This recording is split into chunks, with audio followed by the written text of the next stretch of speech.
Ukrainian military officials told the Washington Post that 2 Russian soldiers surrendered to a Ukrainian ground robot in the Kharkiv region this summer. This marks the first recorded instance of a robot not only participating in combat but also forcing the enemy to surrender. The operation was carried out by the 3rd Assault Brigade of the Ukrainian Armed Forces. According to the publication, a ground drone operated in conjunction with aerial drones and allowed Ukrainian forces to retake the fortified position without losing a single soldier. Russian troops held the forest belt for 2 weeks. All attempts to clear it manually resulted in casualties, so command decided to use robots. First, a kamikaze drone struck an enemy bunker. A ground robot loaded with explosives followed. After the second strike, the drone's camera captured the incredible. A Russian soldier emerged from the destroyed shelter and held up a piece of cardboard with the words, "We want to surrender." A reconnaissance drone hovering over the position gave directions. A few minutes later, 2 armed Russians without body armor emerged from the forest belt and followed the drone down the road. The robot literally led the prisoners to Ukrainian soldiers. The Ukrainians destroyed their ground drone to prevent it from falling into enemy hands. But the significance of this operation can no longer be overstated. For the first time in history, artificial intelligence and remotely controlled technology forced humans to surrender. For me, the best result is not the prisoners, but the fact that not a single one of our soldiers died, said the company commander with the call sign Nikolai. The Washington Post notes that this event shows how quickly robots are changing the face of war.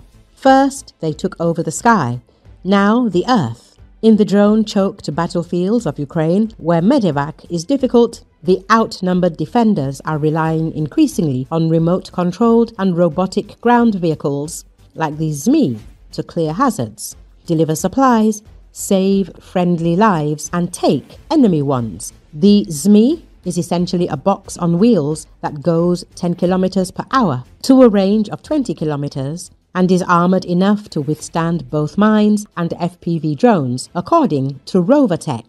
The wheels are designed to allow the vehicle to overcome difficult or swampy terrain. The machine can carry up to 500 kilograms, making it suitable for delivering supplies forward or getting the wounded to the rear. The company has other variations on the design, specialized for mine-clearing operations. The rescue on the 15th of October is not the first time that a ZMI rescued a wounded serviceman. An 8th of August report from the 118th Separate Mechanized Brigade showed another of a medical evacuation, albeit with fewer explosions to complicate it. Similar rescues with the use of other UGVs have taken place multiple times throughout 2025.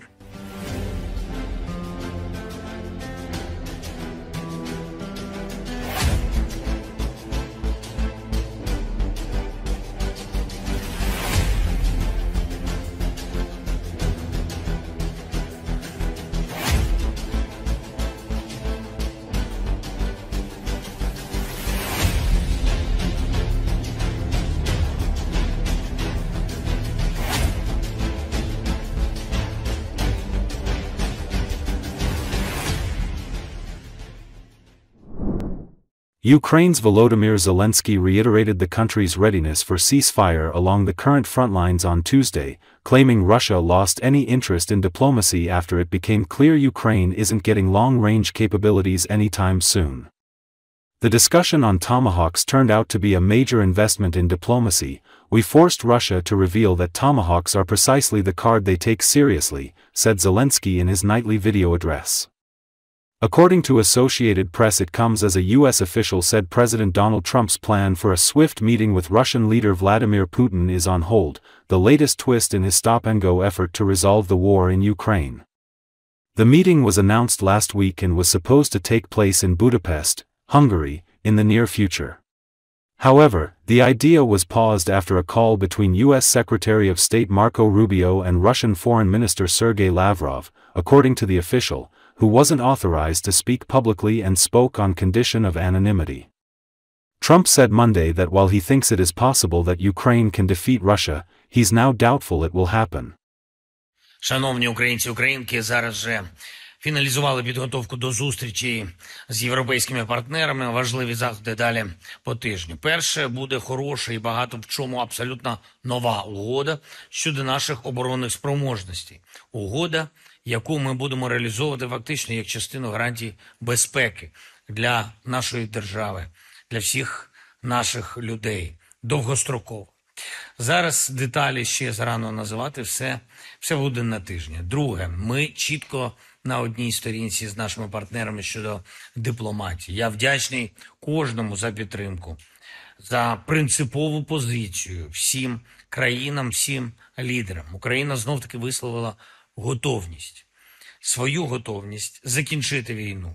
Ми провели зустріч з президентом Сполучених Штатів Америки. Ми домовилися, що саме так спробуємо організувати діалог на лінії, яка є зараз. Саме таким був сигнал президента Трампа і його команді. Це було і публічно. Лінія фронту може бути початком дипломатії. Натомість Росія знову робить все, щоб зіскочити з дипломатії. І як тільки питання далекобійності для нас, для України стало трохи далі, то майже автоматично Росія стала вже менш зацікавленою у дипломатії. Це сигнал, що саме це питання далекобійності дає, можливо, незамінний ключ до миру. Чим більше української далекобійності, тим більше і російська готовність закінчити війну. Зараз тижні, які це знову підтвердили. Дискусія про томагавки виявилась сильною інвестицією в дипломатію. Ми змусили Росію показати, що томагавки – це саме та карта, на яку вони зважають. Будемо говорити з європейцями, з американцями щодо далекобійності. Пріоритет – ППО, безумовно. Були на доповідях сьогодні секретар РНБО Умєров та міністр закордонних справ України Сибіга. Ми детально поговорили, що треба з кожним партнером зараз пропрацювати, щоб отримати необхідні системи ППО та ракети до них. Також триває підготовка контракту з американцями щодо достатньої для нас кількості систем Patriot.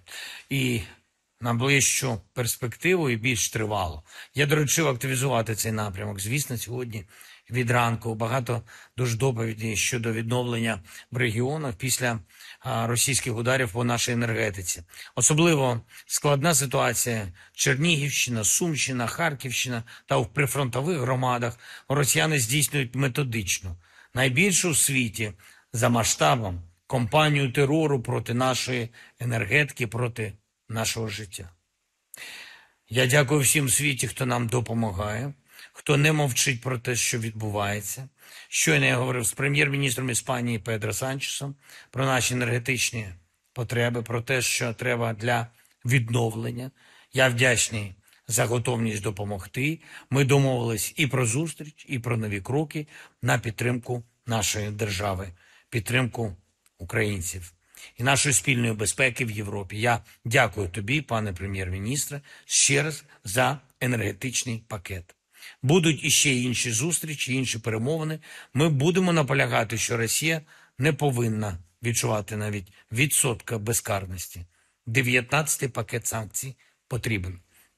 Достатня підтримка нашого захисту потрібна. Також потрібне принципове рішення щодо російських активів. Використання активів Росії заради захисту від Росії. Ми розраховуємо на результати. Слава Україні!